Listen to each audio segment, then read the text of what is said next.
بسم اللہ الرحمن الرحیم۔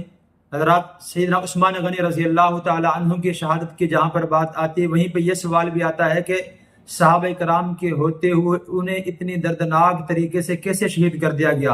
اور صحابہ کرام تو بہادر تھے، کسی کا خوف دل میں نہیں رکھتے۔ جواب اس کے تین ہیں۔ نمبر ایک، اس دور میں کبار صحابہ کرام دنیا سے رخصت فرما چکے تھے۔ نمبر دو، اس وقت حج کا موقع تھا اور بہت سارے صحابہ کرام اور تابعین حج کے لیے جا چکے تھے۔ نمبر تین، سیدنا عثمان غنی رضی اللہ تعالی عنہ نے خود منع کر دیا، فرمایا کہ میں نہیں چاہتا کہ آپ صلی اللہ علیہ وسلم کے شہر میں خون ریزی ہو میری وجہ سے۔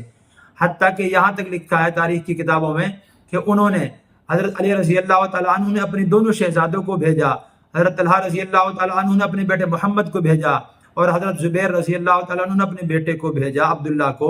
یہ لوگ گئے ہیں تو حضرت عثمان غنی رضی اللہ تعالی عنہ نے قسمیں دے دے کر ان کو واپس کیا۔ حضرت علی رضی اللہ تعالی عنہ نے فرمایا، اے عثمان، ہمارا دل چاہتا ہے کہ آپ کے دشمنوں سے ہم مقابلہ کریں، تو فرمایا نہیں، انہیں منع کر دیا۔ ان کو قسمیں دے کر کہا کہ آپ صلی اللہ علیہ وسلم کے شہر میں آپ نے خون ریزی نہیں کرنی، ورنہ قرآن تو یہ کہتا رحماء بینہم، صحابہ کرام تو ایک دوسرے کے لیے شیر و شکر تھے، جان دینے والے تھے۔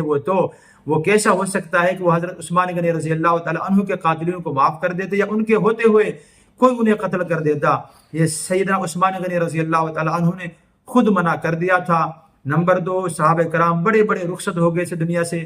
نمبر تین، حج کا موقع تھا، سارے کے سارے حج کرنے کے لیے مکہ تشریف لے گئے تھے، چند صحابہ کرام وہاں بچے تھے، اس لیے ان کو موقع مل گیا۔ اللہ سے دعا ہے اللہ عمل کرنے کی تو سمجھنے کی توفیق نصیب فرمائے۔